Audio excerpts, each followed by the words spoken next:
High court ने कहा था कि बिहार में जंगल राज है। आज हाईकोर्ट में किसी प्रकार की कोई टिप्पणी नहीं है। चिराग जी की राजनीति जीवन बहुत बड़ा है। लंबा राजनीतिक जीवन उनके पिताजी का था। और एक रात समझ दिया जाएगा। कोई क्या कह रहा है, मांगना उसका काम है, लेकिन जब एनडीए की मीटिंग होगी उसमें तय होगा। जो घटना हुई है उसके उपरांत वहाँ के जो कल्प्रिट है, जो इसके लिए जवाबदेह है, उसको कड़ी सजा देने की कार्रवाई चल रही है। आज वो स्थिति तो नहीं है। आज किसी का हिम्मत नहीं है कि एक अन्य मार्ग में जाए। नमस्कार, आप लाइव सिटीज देख रहे हैं। आपके साथ मैं हूं वसीम खान। देखिए, एक बिहार की सियासत गरमाई है। चिराग पासवान के बयान के बाद चिराग पासवान कत नजर आए कि बेहद दुखी हूं कि मैंने इस सरकार को समर्थन किया। वहीं देखिए, जीतन राम मांझी ने अभी अभी चिराग पासवान को खूब सुना दिया है। 2020 वाला खेल कर रहे हैं चिराग पासवान। देखिए, चिराग पासवान की राजनीति आयु बहुत छोटी है। देखिए, बहुत कुछ कह दिया है जीतन राम मांझी ने चिराग पासवान पर। दिल्ली तक हलचल तेज हुई है। सबसे पहले आप जीतन राम मांझी को सुनिए। यहाँ पर रखिए सर, चिराग पासवान ने जो बयान दिया है उस पर क्या कहेंगे? चिराग पासवान कह रहे हैं कि बिहार में अपराध हो रहा है और मुझे अफसोस हो रहा है कि मैं ऐसी सरकार को समर्थन कर रहा हूँ। देखिए, चिराग जी की राजनीति जीवन बहुत थोड़ा है। लंबा राजनीतिक जीवन उनके पिताजी का था। तो जो देखा है 40 वर्ष से 45 वर्ष से कि बिहार में क्या हो रहा है, वो तुलना कर सकता है कि पहले क्या हो रहा था, आज क्या हो रहा है। तो जो जन्मता है आदमी, और बरसात होती है तो लगता है कि वो समुद्र आ गया। तो उसी प्रकार से चिराग जी थोड़े दिन से राजनीति कर रहे हैं। बिहार में क्या हो रहा था, क्या जा रहा था, उनके पिताश्री जानते थे, भाई राम विलास पासवान जी। तो हम 44 वर्ष से राजनीति में हैं, हम भी बहुत उठापचर देखा है। बिहार की जो स्थिति है लॉ एंड ऑर्डर की, उतनी सोचने की बात नहीं है जितना 2005 के पहले की राजनीति में देखा जाता था। हाईकोर्ट ने कहा था कि बिहार में जंगल राज है। आज हाईकोर्ट में किसी प्रकार की कोई टिप्पणी नहीं है। तो वैसी परिस्थिति में आज वो कहते हैं तो अनुभव की कमी है। उनको सोचना चाहिए कि पहले क्या था, आज क्या था।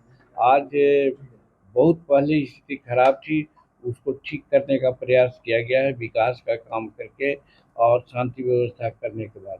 और एक चीज़ और आपने देखा होगा कि एक बात पहले होती थी कि क्राइम होता था तो क्राइम होने के बाद क्रिमिनल लोग एक अन्य मार्ग में जाते थे और तत्कालीन मुख्यमंत्री और क्रिमिनल से बात होती थी और जो विक्टिम होता था उसको बुलाया जाता था, समझौता कराया जाता था पैसा ले दे करके। आज वो बात तो नहीं है। शायद चिराग को ये जानना चाहिए कि पहले ये भी होता था कि किसी की गाड़ी अपहरण कर लिया, किसी का मर्द लड़का को अपहरण कर लिया गया और हुआ कि इतना पैसा दो, तो एक अन्य मार्ग में आकर के उसमें समझौता होती थी। आज वो स्थिति तो नहीं है। आज किसी का हिम्मत नहीं है कि एक अन्य मार्ग में जाए। तो इसलिए उनको मालूम नहीं है चिराग पासवान जी को, इसलिए वो ऐसा बोल रहे हैं क्योंकि उन्होंने देखा नहीं है। सर, गया में एक महिला के साथ लेकिन एम्बुलेंस के लोग मिलकर उसके साथ गैंगरेप कर देते हैं। आप वहाँ से एमपी है, क्या कहेंगे इस घटना पर? घटना हुई है, जघन्य घटना है। घटना का हम निंदा करते हैं, लेकिन जो घटना हुई है उसके उपरांत वहाँ के जो कल्प्रिट है, जो इसके लिए जवाबदेह है, उसको कड़ी सजा देने की कार्रवाई चल रही है। और विक्टिम महिला को जहाँ तक हो सकता है जो राहत का सामान देने की बात है वो भी दी जाएगी। और आगे नहीं ऐसा हो, इसके लिए प्रशासन को वहाँ पर हम भी कह रहे हैं और प्रशासन खुद इस पर तत्पर है। यही हम कह रहे थे कि यहाँ घटना हो जाती है, लेकिन घटना के बाद त्वरित कार्रवाई होती है। दो को केस में देखा कि इनकाउंटर भी किया जा रहा है, पकड़ा भी। जो आप देखा है अभी हॉस्पिटल में जो घटना हुई थी उससे सभी लोग को पकड़ करके सामने ला दिया गया है। तो कानून व्यवस्था खराब हो सकती है। 14 करोड़ यहाँ की जनसंख्या है, लेकिन उस पर त्वरित कार्रवाई हो रही है। जो सरकार का काम है वो काम कर रही है।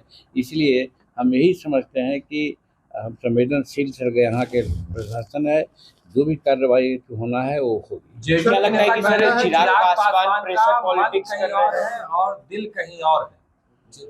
देखिए, चिराग पासवान जी 2020 में भी कुछ इस प्रकार का कवायद कर चुके हैं और आज एनडीए में है और एनडीए में रह करके वो इस प्रकार की बात बोलते हैं अखबारों में, वो उचित नहीं है। और बोलना चाहिए जब एनडीए की बैठक होगी एनडीए के नेताओं के साथ, उस समय अपनी बात को लोग मानेंगे, कहेंगे। और हमारे एनडीए के नेता जिसका नेतृत्व नरेंद्र भाई मोदी जी कर रहे हैं और यहाँ पर नीतीश जी कर रहे हैं, निश्चित रूप में जिसकी जितनी कुव्वत है, ताकत है, उसके आधार पर यहाँ टिकट मिलेगी।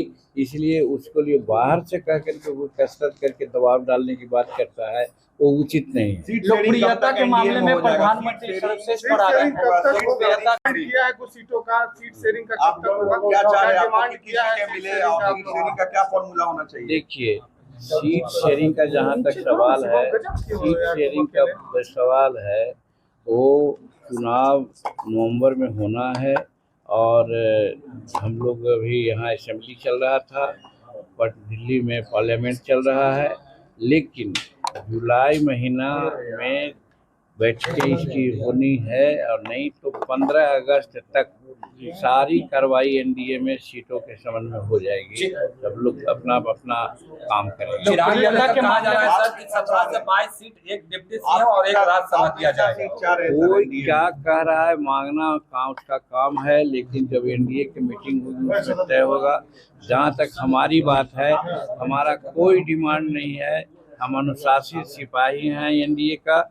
एनडीए की बैठक में हम अपनी बात को कहेंगे, वो बात को आपके सामने हम नहीं कर सकते हैं। अरे आओ ऊँचा कर। तो आपने सुना, जीतन राम मांझी को स्पष्ट रूप से कहते नजर आ रहे हैं चिराग पासवान पर। 2020 में भी ऐसा ही चिराग पासवान ने किया था और चिराग पासवान की राजनीति आयु बहुत छोटी है। देखिए, चिराग पासवान पर इस कदर गुस्सा फूटा जीतन राम मांझी का कि उन्होंने कहा कि बयानबाजी जो मीडिया में कर रहे हैं चिराग पासवान, उनकी अगर बात करें तो अनुभव भी कम है और दूसरे तरफ राजनीति आयु भी कम है उनकी।